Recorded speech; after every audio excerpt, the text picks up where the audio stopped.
Am I live on Facebook or do I got to go live for live on Facebook? You're live on Instagram. I know that. Who said that? Your favorite guy here, Amit. What's up, man? Amit, you're not my favorite guy. Everybody here pays me. You just come for free. You're you're like second to least favorite, just so you know. I appreciate that. Thank you. At least I'm on the list. and You're saying there's a chance to be worst favorite, right? Don, you were right there next to him, but you have at least given us some money. So, you know, you're like that. You're like third least favorite. Nixon's the least favorite because he's new. I mean, you got to pick on somebody, right? Like, just that's how we roll. All right, you guys. I'm pretty excited today. Don't ask me for the document that I have because it's kind of like hodgepodge together. So I'll eventually get that done. We had some tech issues, and I have a leak in my house. And in Colombia, when you have a leak in your house, it's basically like it's not easy to deal with because they send somebody out that doesn't speak English. I'm like, come on, guys, like, don't you know I speak English only? And it's challenging. So we'll get you guys this stuff. But in the chat, before we get rolling, I always like to start things off by reprogramming our brain. And I want to help you to reprogram your brain to find good in the world and good in your business and good in your life. So in the chat, do me a favor and post something big or small, personal or business, that you're proud of yourself. Something big, something small that you're proud of yourself in.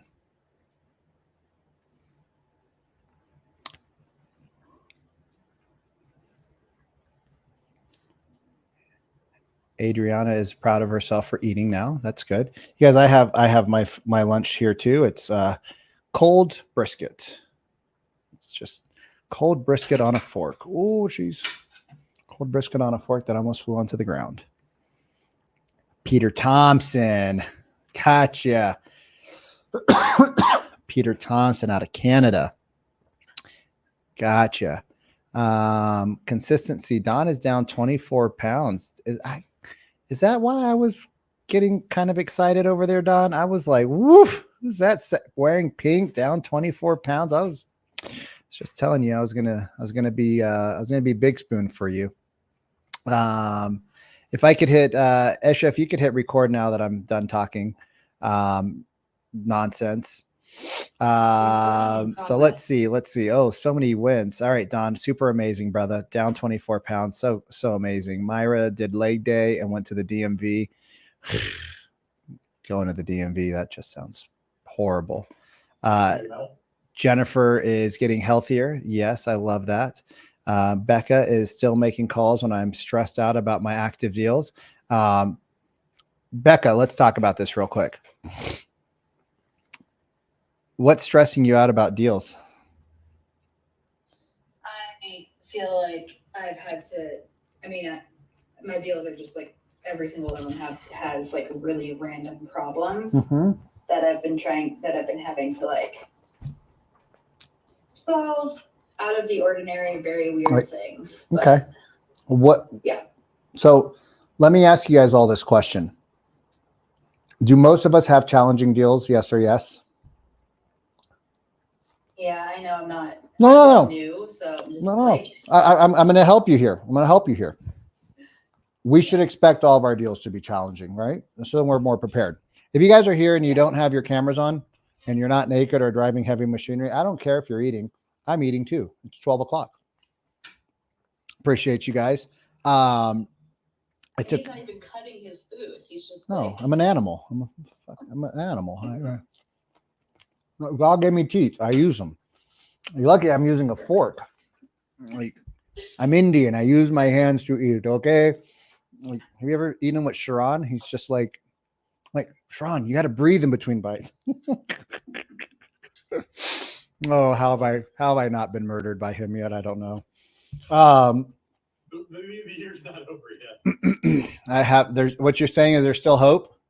Yeah. Oh, I can't wait.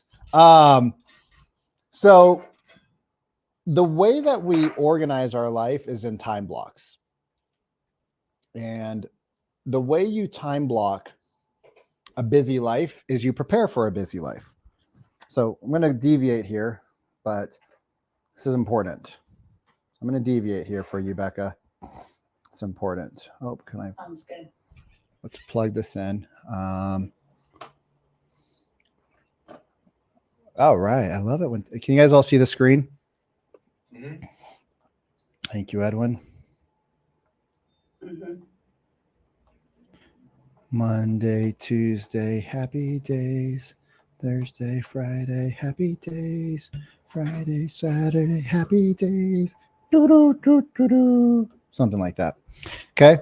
So we'll just erase Monday here because I'm going to need that spot. And I just deleted a whole bunch of things that I didn't want to. Okay.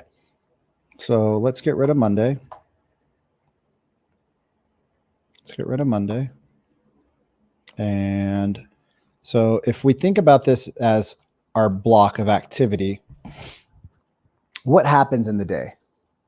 The later the day goes, what happens? The more what we get. Tired. Who said tired? Don, you're 24 pounds. You should have the energy of a 12-year-old now. More like a 51-year-old. Okay, well, another 10 pounds to go. You'll be 40. What are you, like 90? Like the more the day goes on, the more I'm like, I'll just do it tomorrow. Who said that? Rob? Rob. Okay. Yeah, so the more the day goes on, the more we put things off. But also the more the day goes on, the more problems we start to find. So when should you do your prospecting time? In the morning. Like right now, as we're watching this video. This is probably more valuable than your prospecting for 1 hour. You get back to it right after we're done. So we have prospecting that needs to get done. We should do that in the morning. Now, we know that we need to spend time putting out fires, right? So we know we have to put out fires and we have admin work. So when should we do that? Afternoon. Morning, Who said morning? Jennifer. Who's where? Jennifer Resnick. I see you. I see you. I'm trying to find you on the page. There's like 30 Sorry. people. You guys turn on your cameras. So what time in the morning? I think I remember from one of your videos to maybe do prospecting and then take an hour to do that and then go back to prospecting. Yeah, I love it. Prospecting. I love it. I don't have my cowboy hat out right now, but you should do your fire admin either around noon or 15 minutes post prospecting. Right? So 100%. So this is going to be late morning, right? Late morning, or you're going to do it early afternoon. So noon plus. Why does this pen keep turning off here? Somebody sponsor me and buy me a proper Apple pen that I don't have to press buttons on. I lost my other one. Got like 3 of them. This one's broken. If anybody wants to sponsor an Apple pen, that would be, I'd appreciate it. Those things are expensive. $99, y'all. That's crazy. Freaking pen. It's Bluetooth. That's 125. oh, Jesus Christ. I know. In Colombia, they're like 170 because everything's got a huge markup that's imported, and especially like there's a huge tax on electronics. So you guys can just give me one next week at Rise. I'll be there. So yeah, I'll take one. It doesn't have to be new. It just has to work. I know you guys don't use your iPads and your pens, so just donate to the cause. I'll appreciate it. So prospecting, we do first thing in the AM. Okay.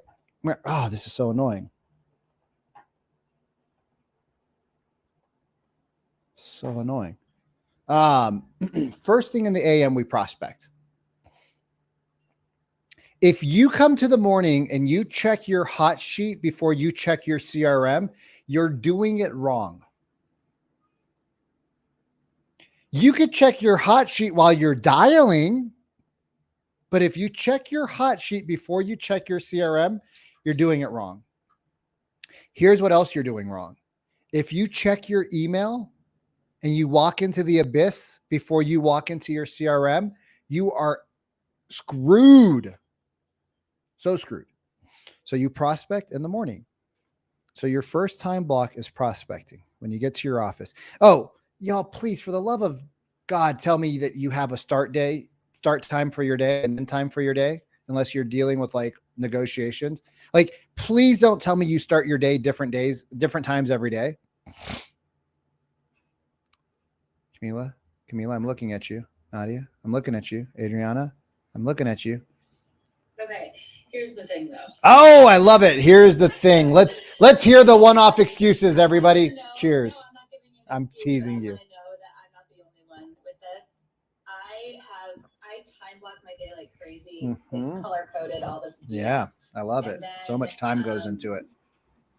Well, yeah, I mean, I reevaluate every quarter just to see I if love my it. family life is like working with it, right? Mm-hmm. So the deal is though, I am a little baby sometimes, and I just don't Oh, do it. Oh, Like, I'm like, wait. you tell me what to hold, do. hold on.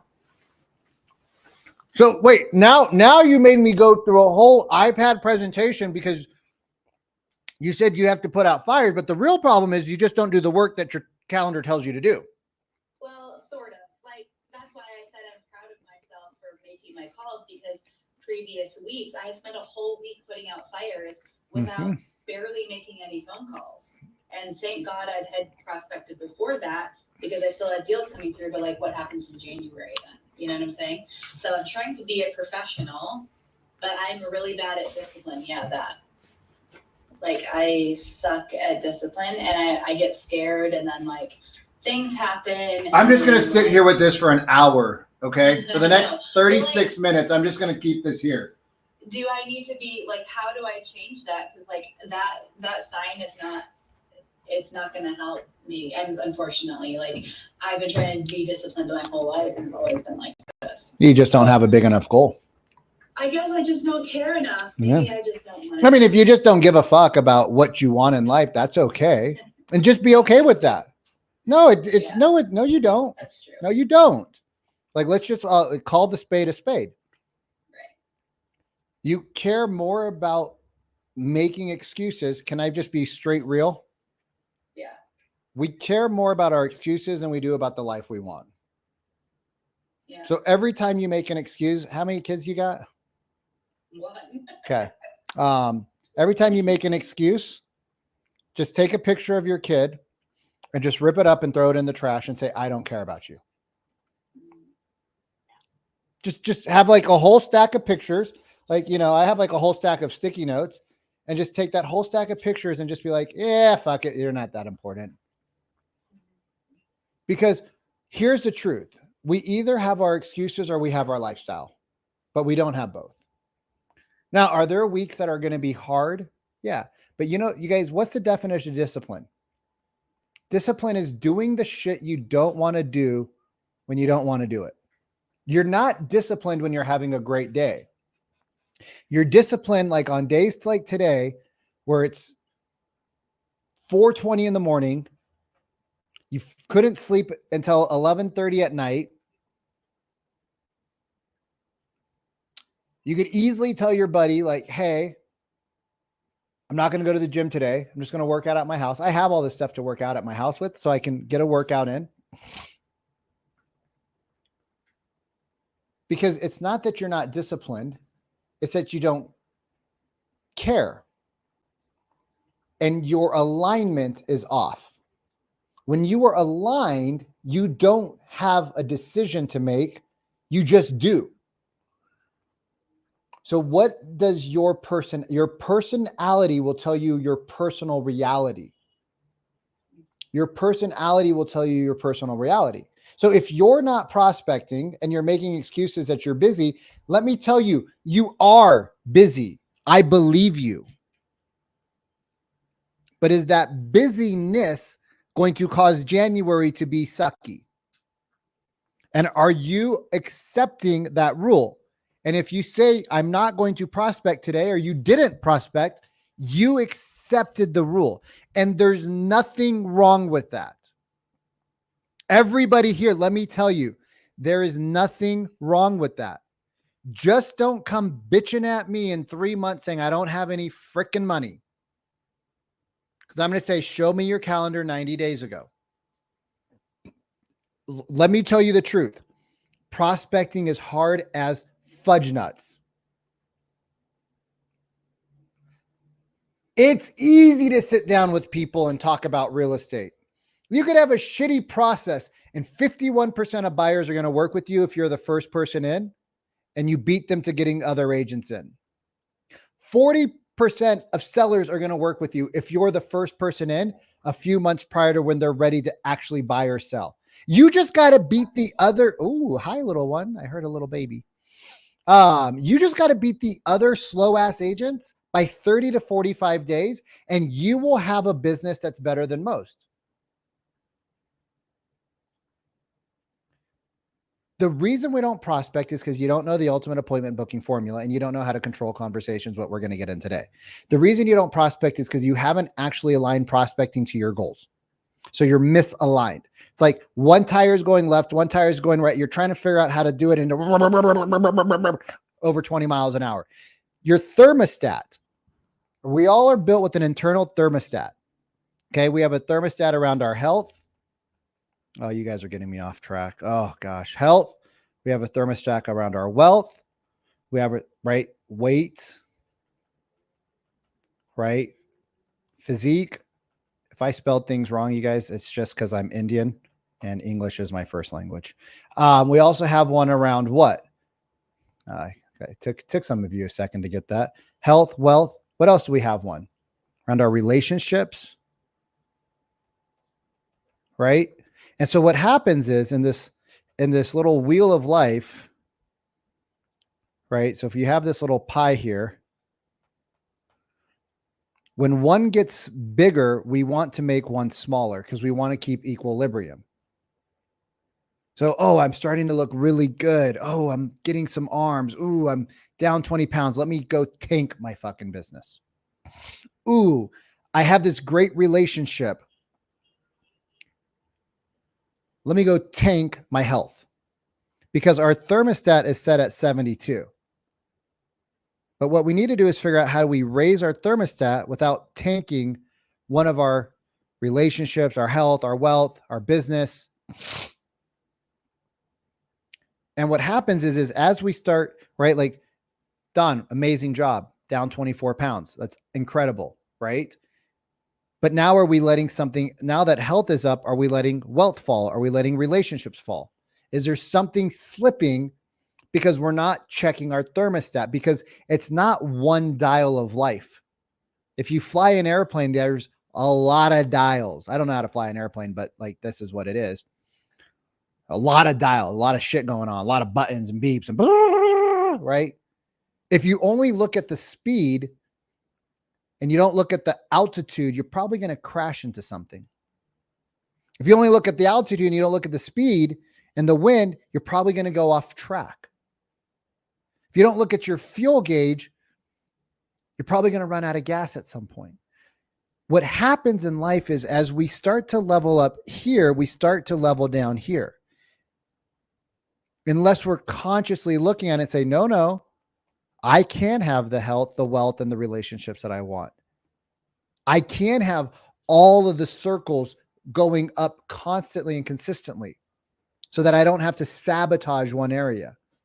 But we have to get in alignment to our goals and our activities. And remember, your goals are directly aligned to your activities. And I'm not saying you don't love your family, and I'm not saying that at all. I'm just being a little facetious here.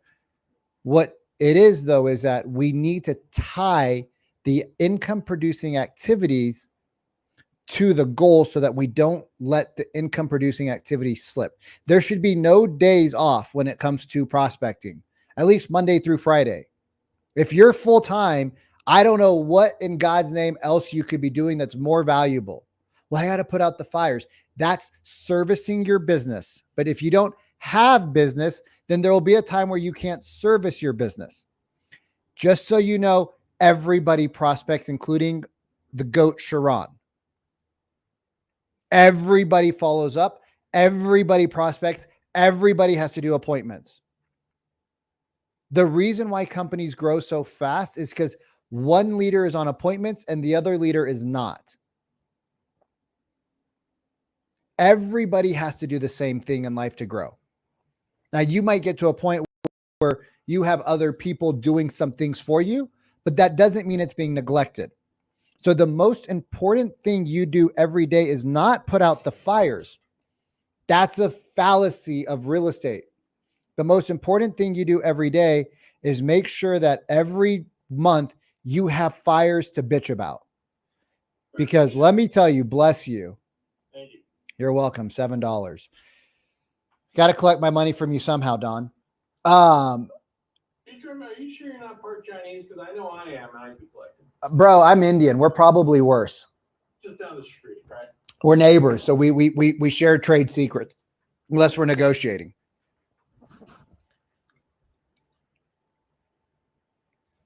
We want to bitch about the fires. What happens though is we don't prospect, we prospect. We don't prospect, we prospect. We don't prospect, we prospect. Because we're so busy spending 4 hours putting out fires. You guys, I don't know what kind of deals you're doing, but most deals don't need a ton of time to put out the fires if you're on top of them on a daily basis. Hire a fucking TC. Oh, I swear a lot. That's just who I am. If you don't like it, you should leave. Let's see if anybody goes. You know, it's really funny. I try to make people leave as much. Edwin, I've been trying to get people to leave, Edwin, for so long. Now, if you have children, you have to remind me because like I don't want to do that.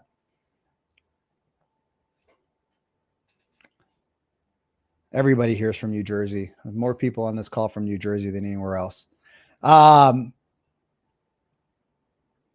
The reason we don't prospect, and here's the number one reason. Here's the number one reason we don't prospect. I've sold $250 million of real estate. I've sold over $1 million in Cutco knives. I've been in 7 different industries, cell phones. I've trained people since the age of 18, just like you. Our Cutco office at the age of 18 in Santa Monica, what used to be just like a little crappy building, is now like this crazy, insane, like shopping complex, right? At 18, what we did more than everybody else, which is why we outsold everybody else, was what? We prospected more. We role played every day and we prospected more. So we were a little bit better and we worked a lot harder. The top sales people and the top sales organizations have more time for appointments and they have more time in office. Now, people would say, oh, Vic, you're gifted with the gift of gab. Yes, I am gifted with I don't shut up. My Range Rover was also in the parking lot at 6:45 every morning.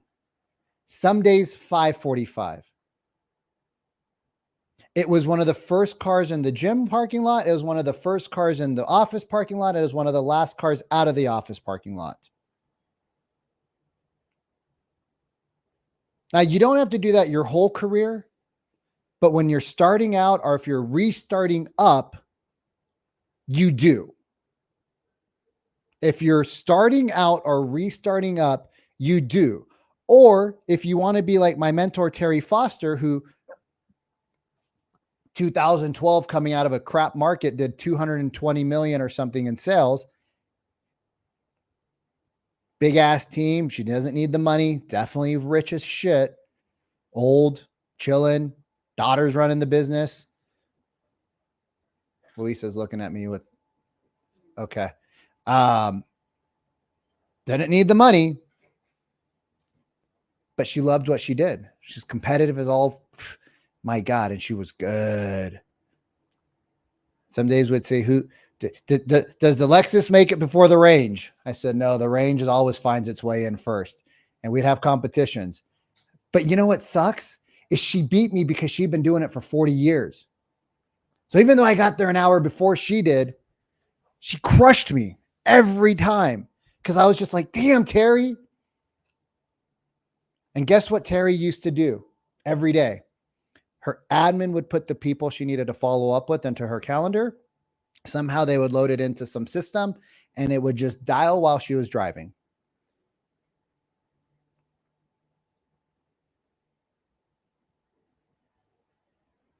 Because every day you don't prospect is the month, 60 days, 90 days down the road where you don't have a business. Okay, so we're totally off track in 30 minutes, completely in a completely left direction. But did anybody else get any benefit out of that? It was for Becca, but anybody else get any value out of that? Can you just put a 1 in the chat? And nobody's left yet, which I've been trying to get you guys to leave here. Now we're on 2 pages. Oh, somebody just joined. 36. Oh. Okay. I'm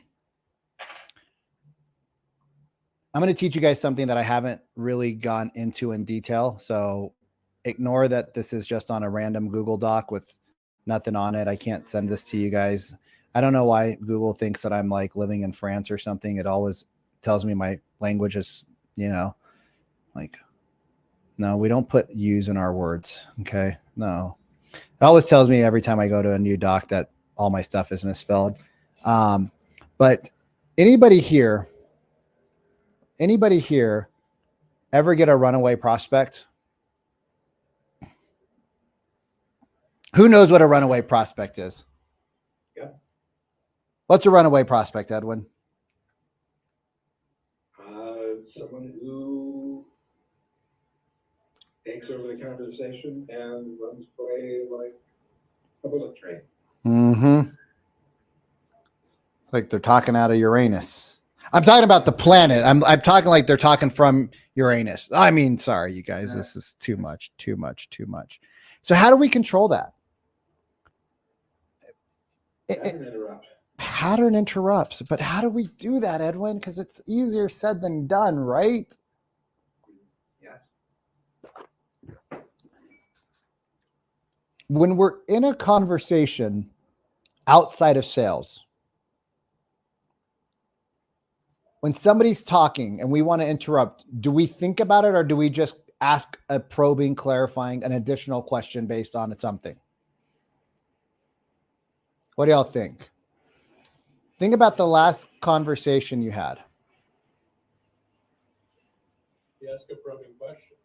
That's something to get them to shift what they were just talking about. Do you think about it or do you just do it? Just do it.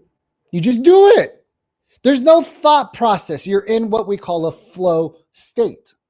When two people are communicating and you're into the other person and you're paying attention, you're locked eyes and you're googly, you're in a flow state.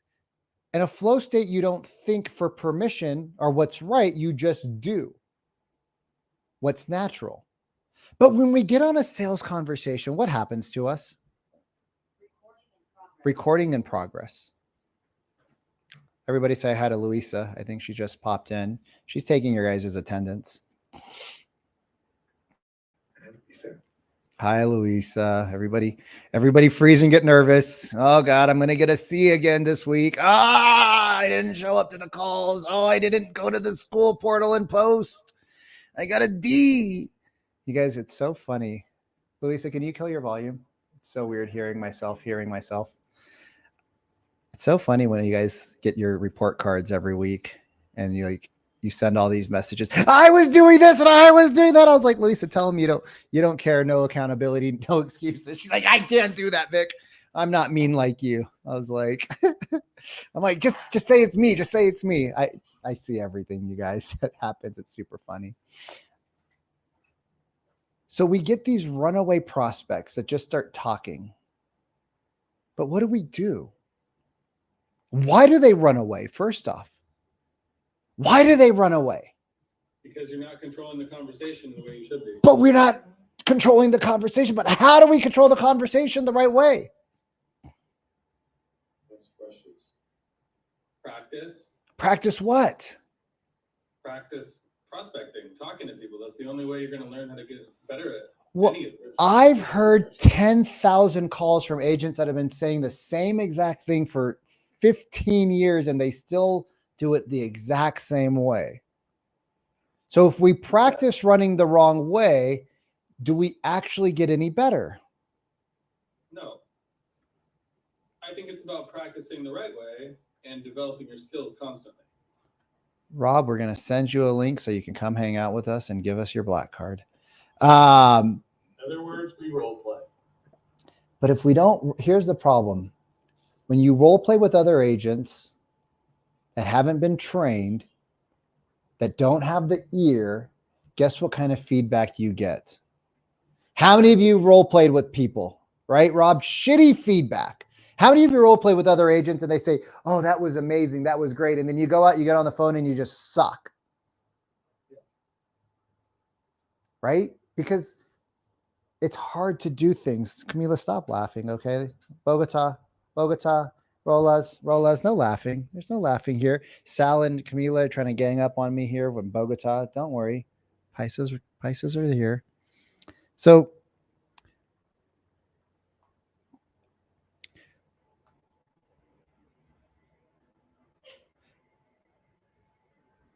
Did we just lose Vikram? test. Oh, there you go. Don, I know it's awkward when you're around me and I'm not making noise. I know. I get nervous. Don't be nervous, honey. Would a good analogy be when eagles hang out with pigeons, eagles think they're pigeons too? Who said that? What did you say? Eagles hang out with pigeons, eagles thinks they're pigeons too. So it's kind of the analogy we were talking about when you role play with a bunch of people that go like this. Instead of saying that sucked, this is better, right? It's like if a duck hangs out with a bunch of swans from birth, the duck thinks he's a swan also. So they take up the same mentality. That's why we have to be careful who we practice with, you guys. You will become the 5 people you hang with, which is why you want to make sure you guys spend time with the right 5 people. Verbal cues. Okay. Here's the reason why. Here's the reason why we screw up and we let people run off track. It's because we treat the conversation like a negotiation or an interrogation versus a conversation. And because of that, we ask a question, they answer, they ask a question, we answer. And it's a very transactional communication method. Does it work? Sure. Does it work well? Could be better. And because it's super slow, right? And because we're told that we need to be professional and that the customer is always right, and that we need to be polite, right? Things that we're told, and they're not incorrect. You should be polite. You should be respectful, but you also should be a human being, correct? And so human beings naturally do this thing called like sounds. Have you guys ever heard a baby? You guys ever heard babies? What do babies do constantly, even though they can't talk? Like, you know, like 8, 9, 10, 11, 12, 14 months, other than shitting themselves. Sounds because the noise is stimulating and new to them. Okay, they make noise. They make noise, right? When you're in agreement with somebody, what's the sound? Everybody off mute. Mm-hmm. Mm-hmm. Who did that? Who's cheating? Yeah. Who's cheating? Edwin. I know Edwin's voice. So if you're in agreement with somebody, what do you all say? What's the sound? What's the sound? Mm-hmm. 2 or 3 sounds, correct? If your mom yells at you, what's the sound you make when you know you're about to go downstairs and get a licking? Why do you all sound the same? Why do you all sound the same? Can one of you guys sound different?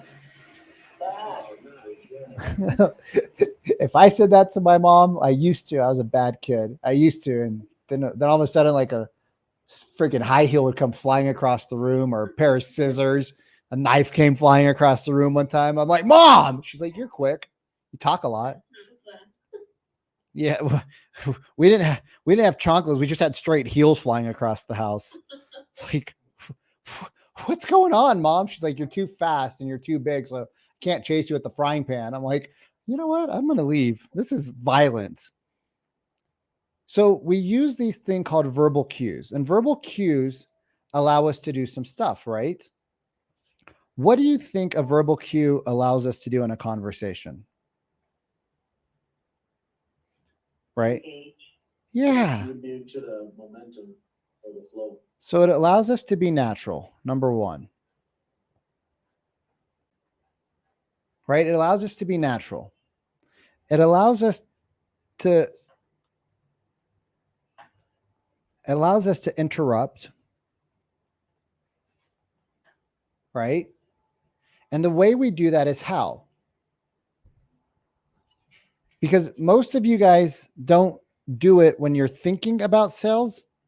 You only do it when you're not thinking, when you're in a, what do we call it? A flow state. So when you're on a call and you stop thinking about, should I send them to the lender? Should I ask them if they're working with another agent? Should I ask them if they're, what's the other question? Oh, I need to ask them what they want in a home. Okay. And then I need to ask them if they're pre-qualified. Oh, if they say no. When you stop thinking like that and you start thinking like a human, you get into what's called a flow state. And in a flow state, when you're having a conversation with somebody, right? Somebody go off mute and talk. Edwin, you're off mute. Say something. Just anything about like, okay, that's Edwin. That's not helpful. About what? Anything. Anyway. Uh-huh.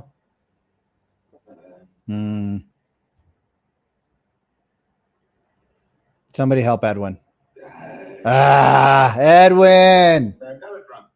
So there's a good chance that the NFC North might have 4 teams. In The who? The NFC North. What's that?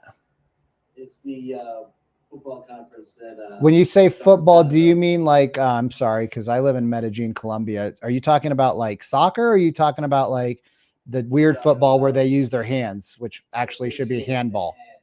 Okay, so handball. Okay, so we're talking about handball. Okay, what does NFC stand for? I'm curious. The National Football Conference. Okay. What about them? Well, they might have 4 teams that actually can make the playoffs, which has never happened before. I don't even know what you're talking about. Wait, so tell me, could you explain to me like what you mean by it's never happened before? Like how long has this been going on for? So, the NFL has been around for over 100 years. Oh my gosh. Never in that time has 4 teams from the same conference made the playoffs. And how do you know all this? I'm a big football fan. Oh, gotcha. Who am I talking to right now? The Chicago Bears. This is Phil. Oh, I'm like, Phil, where'd you go? I'm like, how'd you move? So, can I ask you a question, Phil? Sure, no problem. Do you know more stats about your football seasons or do you know more stats about your business? I know more stats about my football season. Okay. That could be a little problematic. Did you guys notice how Phil started talking and then because I verbal cued in, I took over the conversation? Becca, did you see that? Yeah, that was. Verbal cues allow us. Thank you, Phil. Verbal cues allow us to be natural. They allow us to interrupt and they allow us to have control. But then why don't we do it? Because we're thinking too much. Trying to be polite, we're afraid to step on their toes. I think it comes down to a lack of confidence and lack of comfort in the conversation. Oh, really? Because we are the one calling them. Oh, but they're the one who reached out.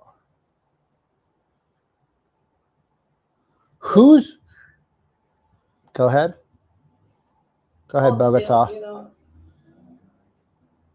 Go ahead, Bogota. I mean, if they were the Right. first time ago and out of the blue, we're calling them. It's Right. comfortable to call them Uncomfortable for who? for me. Why? Well, because Mhm. maybe they're busy, maybe Okay. they're doing something, and you kind of wanna get them in the comfort, But you know. Well, I don't know. Tell me more. Yeah, I mean, you know, Okay. when you wanna have them like Yeah. open up to you and Totally. talk to you about their home search, Right. you know? So, yeah, you're kind of afraid to like break the ice. Afraid? And, like, maybe, you know, maybe they're just, you know, I don't know. I always think that they're like, in The big scary, like maybe maybe they're like the big scary ghost underneath the bed that's gonna like come and eat you. Like they're like the big green monster that we're all scared of as kids that doesn't exist. No. Oh, so what are they? They're just people, busy Oh. people, I think. Interesting. Huh. Weird. Did you guys notice she didn't skip a beat as I was just like verbal cueing the whole way through? She didn't even hear me when I was trying to cut her off. She was just like, she didn't even skip a beat. Did you skip a beat at all? Did you hear me? A little bit, Yeah, but how come you didn't stop talking? I don't know. Because it's You weren't saying anything yet. because it's natural and normal. Because in normal conversation, this is what we do. I can stand up and not have to worry because I'm actually wearing pants today. Half the time I don't wear pants, you guys, on these calls. I'm just saying. But Luisa's here, so like, you know, I'm just saying. What? Like I work from home. I can be in boxers. Like I didn't say that I wasn't wearing clothes, Becca. I just said I'm wearing pants. I'm professional today. Most of the times I'm in shorts. I used to have a boss that would ask people on Zoom, like, so what are you wearing down there? That's You can't do that anymore. Winnie Pooh. that's aggressive. I don't know that I would even say that. Like that's and I You can't ask that anymore. you for sure can't ask that anymore, but like, Yeah, he had an accent, so he could say whatever he wanted. oh, okay. Let me try it like this. Okay. Everybody, please. What are you wearing? No, that's weird. So verbal cues allow us to be natural. Right. Okay. It allows us to interrupt the conversation and allows us to take over control.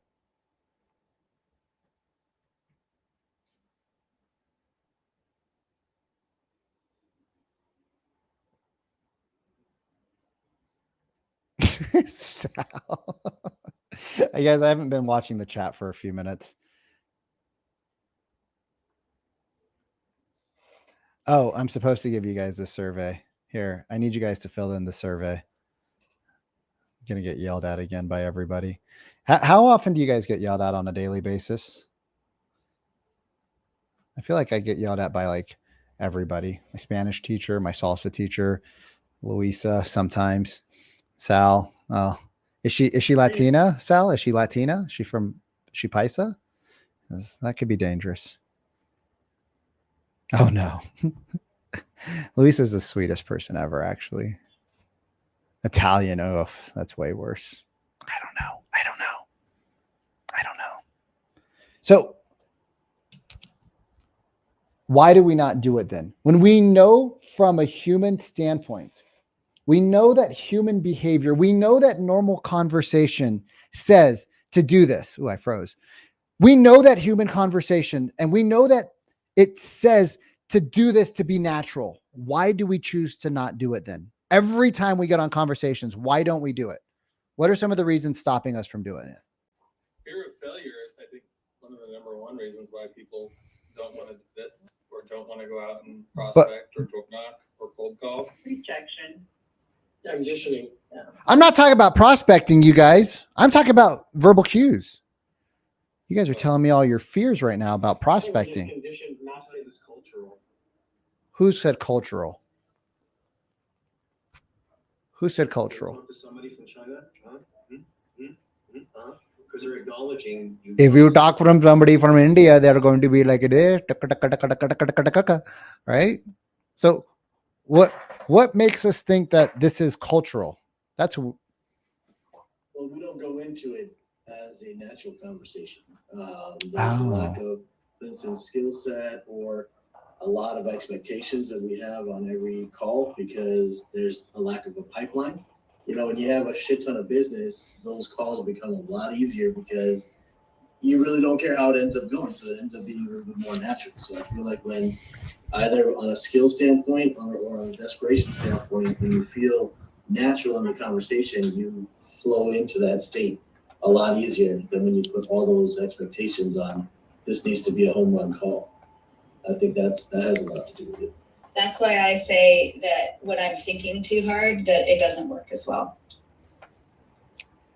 I agree. If I'm trying to be intentional with verbal cues, it doesn't sound natural. And here in the South, if you cut someone off at the wrong time, What do you mean if you cut somebody off at the wrong time? like if they're talking, No, what do you mean? it's not working here in the South. I promise you. How could you be so sure? You're in the South right now, right? Yeah, I don't like it. I'm just What do you being mean honest. you don't like it? It just wouldn't fly here. If I Ha- try. Now, if I naturally Uh-huh. acknowledge them, it's fine. But if I Okay. start cutting in, they're not. They're going to shut down big time. Are you sure about that? Yeah. Have I'm you? Sure. Are you positive? We deal with people that filibuster all the time. No, but if you look at what Vikram did when I started talking, Right? is he didn't interject and change the subject. No. He just interjected to where he can now change my my words, right? And to a point where he got a question in that changed the whole like pivot of the conversation, right? So it's like it doesn't mean cutting in has to be rude. It can show more engagement until you find the right place to change it back to you. I think it's kind of what you did, right, bro? And Exactly what I did. He acknowledged a lot. I mean, he's kind of, somebody's talking, he's saying, oh yeah, okay, well, that's interesting. But what if somebody's not even verbal cueing? Can you still come in just like I did right there and still keep the conversation in flow, but then possibly within a few seconds pivot it to somewhere else? Yes, you can. It's a vibe. Like you have to vibe it out. You know? But It's a- you do have to lead with that curiosity. It's an intention. It's an intention. When your intentions are pure, you can do things that you can't when your intentions are not pure. And when your intentions are attached to an outcome like me making a sale, are your intentions pure? They're not. You know why they're not? Because who are they focused on? Themselves. And when you're focused on yourself, are you focused on what's best for the person in front of you? Absolutely not. Great. I'll take my Rolexes. Actually, a Cartier would be nice too. Jan's going to buy me a Rolex. Just Sal, just make sure you tell him that I don't want a cheap one either. So think about that. When your intentions are based off of maliciousness, and maliciousness is you, not that you're malicious, but your intentions are about making a sale, you are attached to the outcome of that one person. And because you're attached to them transacting, you have become transactional, but your intentions have become impure. I'm not saying you're not a pure human. You might go to church and do all the good stuff. I'm saying in this moment, because you're focused on your paycheck, you are now trying to be a perfect human being. And let me tell you, the only thing that's perfect is not a single human. Because every human has flaws. I don't care who your mentor is, who your guru is, they have flaws. They farted at the wrong time at one time. Yeah, they did. They did. And it smelt. And they didn't raise their hand and say, I farted, because they got embarrassed. So they just let everybody else think it was that guy over there. It happens. I've done it before.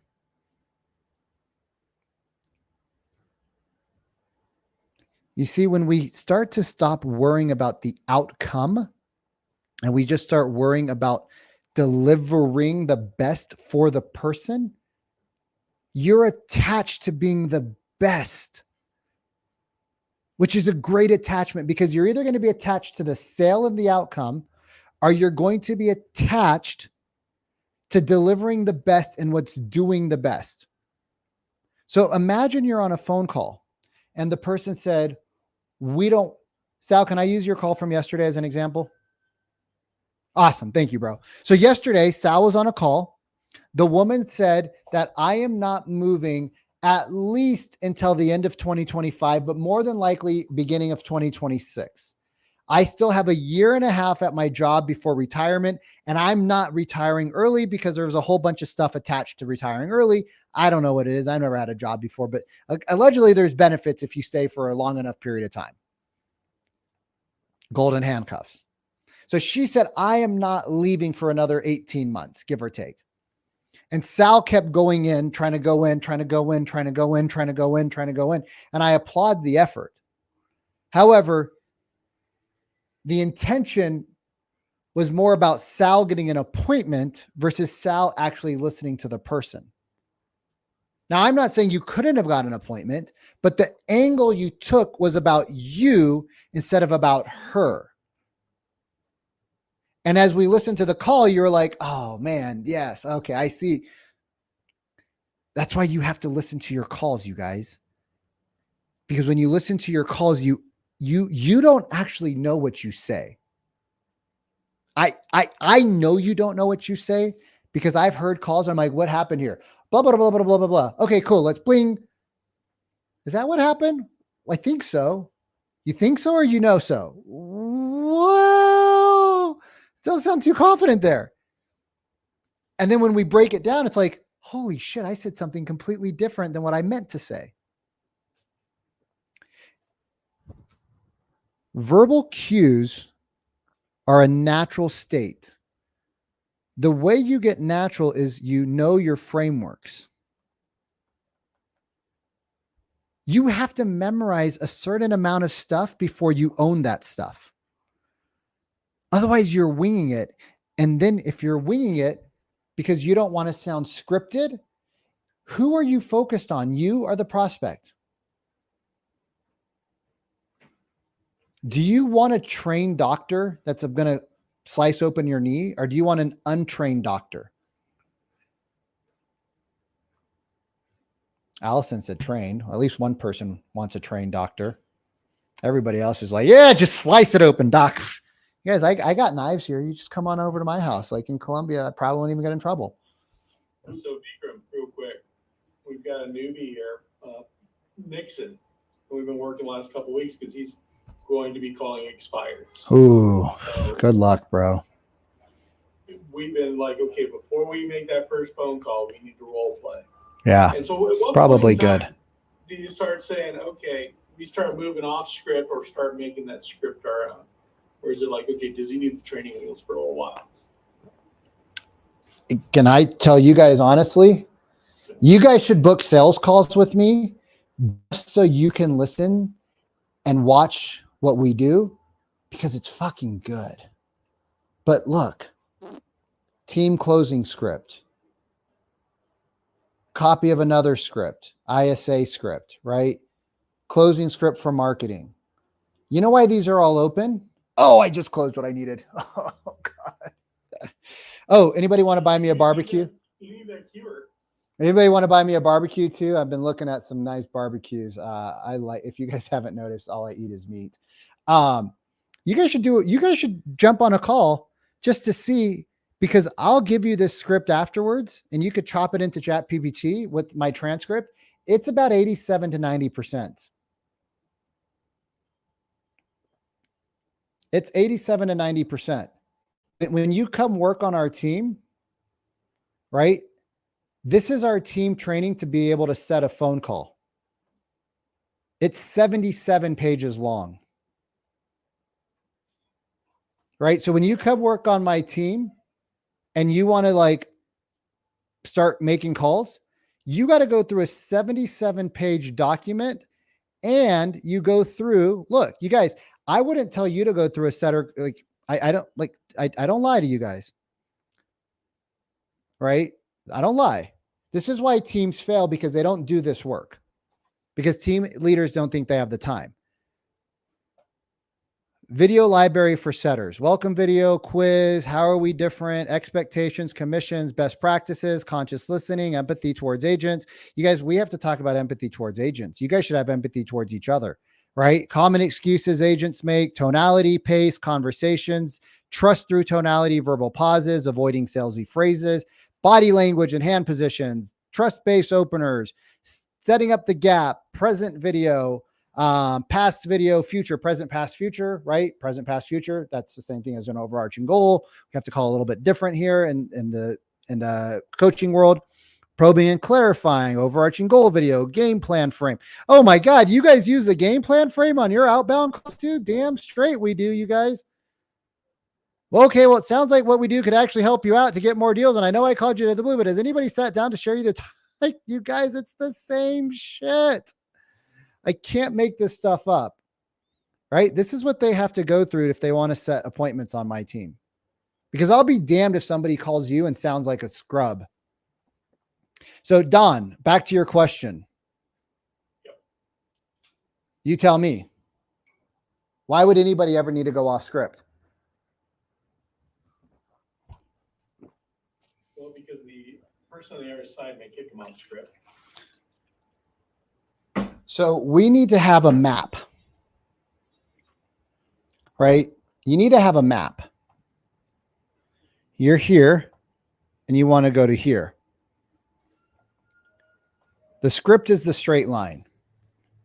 You're going to deviate, but the more you deviate off, the less you make it to your plan destination. The more you stay on, the more you're going to get to your plan destination.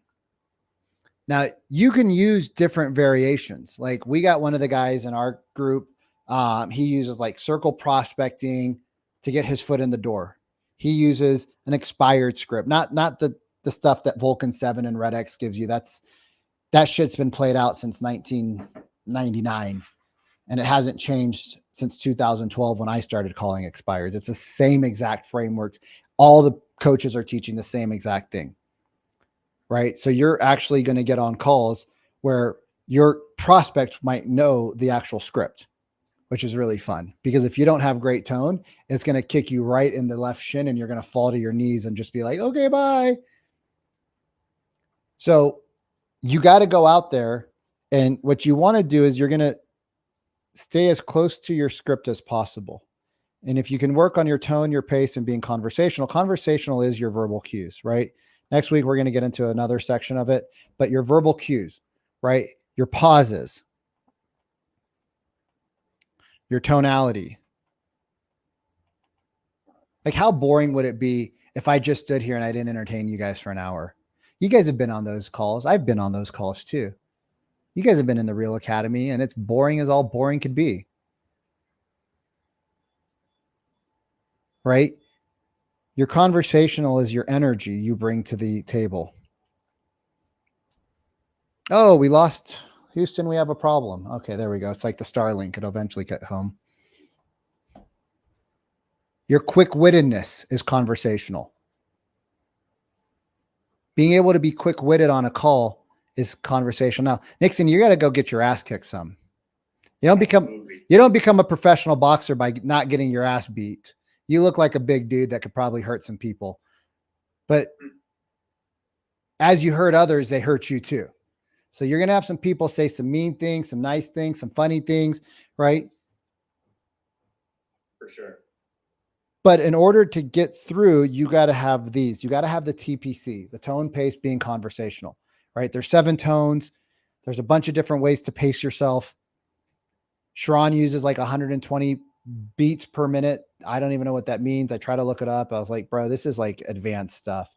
That's why Sharon talks so fast. That's why most of us can't listen to Sharon on 2X, because it's 240 beats a minute. Did you guys know that? Probably didn't. Don't tell him I told you, he'll get pissed. It's like, you're giving away my trade secrets.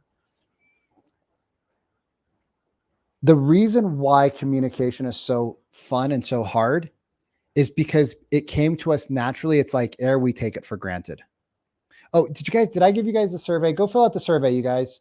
Please fill out the survey. Oh my God, please fill out the survey. Okay, we'll do it again. Do it twice so I don't get yelled at. Cody's going to yell at me. Now I have more people to yell at me. This is horrible. Now Cody's going to yell at me. Louisa doesn't have to yell at me anymore. It's Cody. You didn't do the survey, bro. People don't know if you're doing a good job or bad job. I'm like, bro, I don't care. They didn't leave. I told them to leave and they still stayed. Like, isn't that enough for you? No, I need data. Okay, fine. Jennifer, you got to smile at my jokes. Otherwise I do them more. You don't want to go off script, Don, and everybody here, until you know where you're trying to go with the conversation flow. And then you'll realize, like, Don said something over here. Okay, bam, right back to it. And then Don said something over here. Bam, right back to it. And then he said something over here.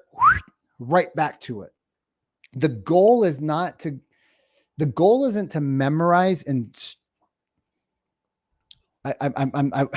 God, I don't want to say this, but I have to say this. Cody started lining all of his scripts, part 1, part 2, part 3, part 4, part 5, part 6. And he gave it to one of the new sales guys on our team. That's why I love training new sales guys, because it keeps me in the rhythm of what to do with you guys. And so as I'm training this new guy, he's like, I said something really off track to see where he went with it. And he didn't know how to go and play inside the script, because he was memorizing as it was written in blood, instead of memorizing as it was a framework to go from one to the other, to back, to looping up, to going back down, to handling an objection, to pre-framing, to positioning, to transitioning. He didn't know how to do any of that stuff. And because he didn't know how to do any of that stuff, the next question out of his mouth, do you think it made sense? Or was it like, huh? What are you talking about? It was, huh? What are you talking about? And so you need to learn the frameworks line by line by line by line by line. And you need to understand them, Nixon. You need to know why the words are coming out of your mouth that are coming out of your mouth. And then you always got to think chess. So everything you say can have two answers. One helps you, one hurts you. The one that helps you, you don't need to prepare for, because it's the next thing in the script that's going to take you from A to B. Ooh, that's a middle finger. The one that hurts you, you can't even make that up. It's actually true. The middle finger hurts you. So the one that hurts you, you need to have 3 options for, Don. And if you have 3 options for all the questions that can hurt us, and we learn those 3 options, what happens? Well, now we're prepared for 90% of the conversations that come, and you never have to go off script, because you know that if you say this, she says this, you say that, boom, back on script, because you never left, because you prepared ABC, ABC, ABC, ABC, ABC. So frameworks allow you to prepare the ABC 1, 2, 3. What most salespeople want to do, though, is they want to say, cool, I got the script.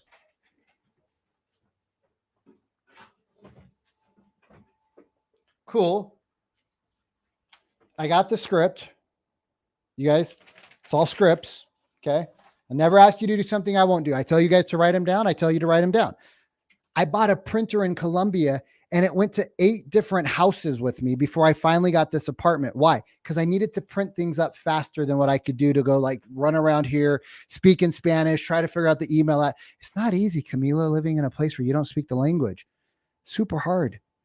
Camila's been with us for 3 weeks. She's booked 6 appointments because she just follows the stuff. And English is her second language. And she's wearing a Batman shirt too. Like, just saying. You don't even got to be dressed up. Everything's printed up. Everything handwritten.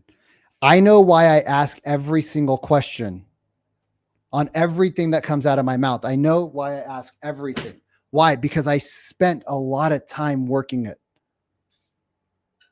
People just want to be given everything, but they don't want to understand it. And if you don't understand it, you're going to have good results. But if you do take the time to understand it, you're going to have outstanding, phenomenal results. It just depends on how hard you want to work. I'm lazy.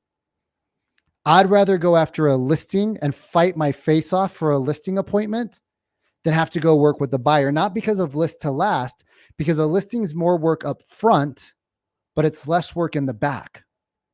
A buyer's less work up front, but it's a lot harder in the back. The other thing is that the seller is going to be a buyer as long as they stay in the area. If they trust you to sell their house, they easily trust you to buy their house. But because you're selling their house and they think you're working really hard, you're not, because it's already listed. It's done. The work is now, it's in God's hands. they don't press you as hard to get into things unless it's a super fast moving market. They're way more chill because they're like, hey, honey, he needs to do a good job on our house. So let's not over pressure him. Let's go look at the house like whenever he wants. Yeah, can we go Thursday afternoon at like 4:00? Yeah, we'll take off of work. Oh, cool. That's awesome. But a regular buyer's like, no, we work until 6. Could you do it at 6:30? And because you guys don't have good expectation conversations in your consultation with your buyers, you say, yeah, no problem. I'll just miss little Sal's recital. No big deal. Yes, they don't need me there.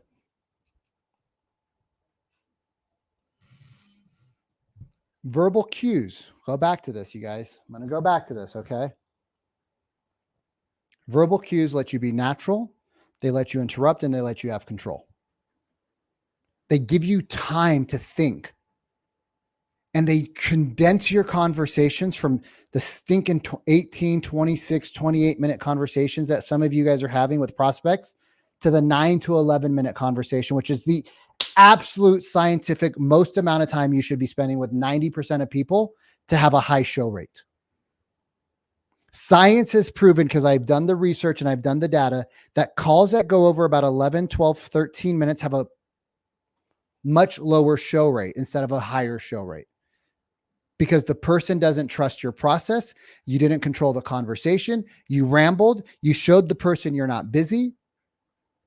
You talked way too freaking much about shit you shouldn't talk about on the phone.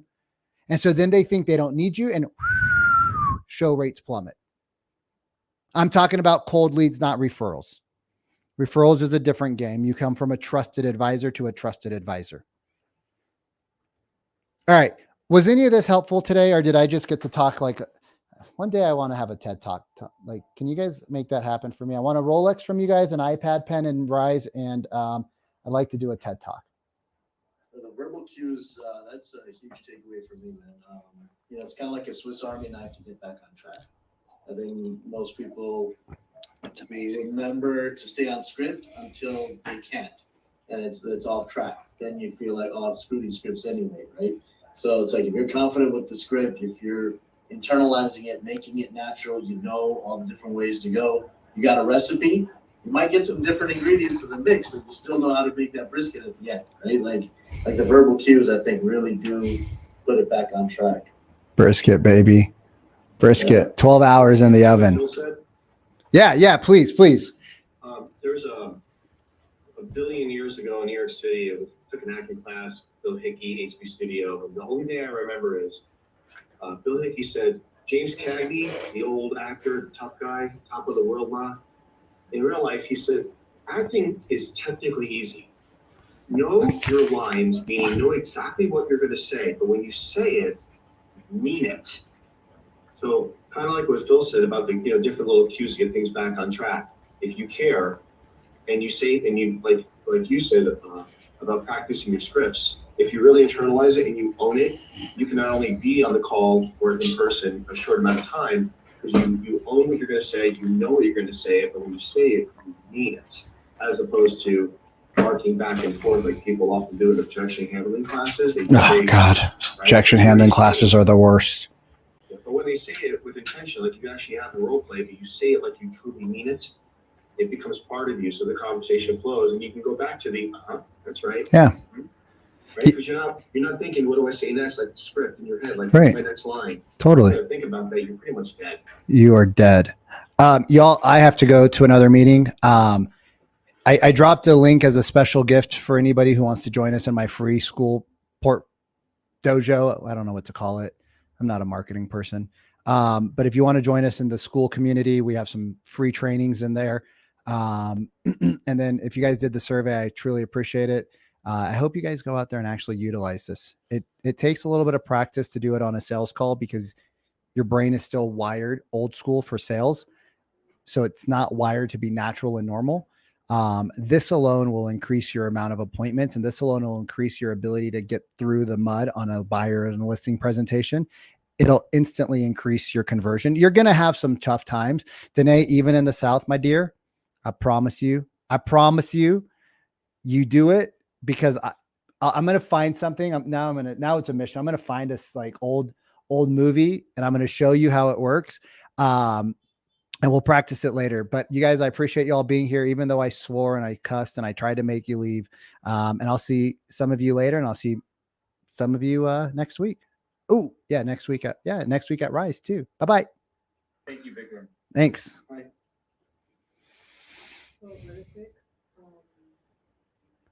Yeah, I have to end StreamYard though.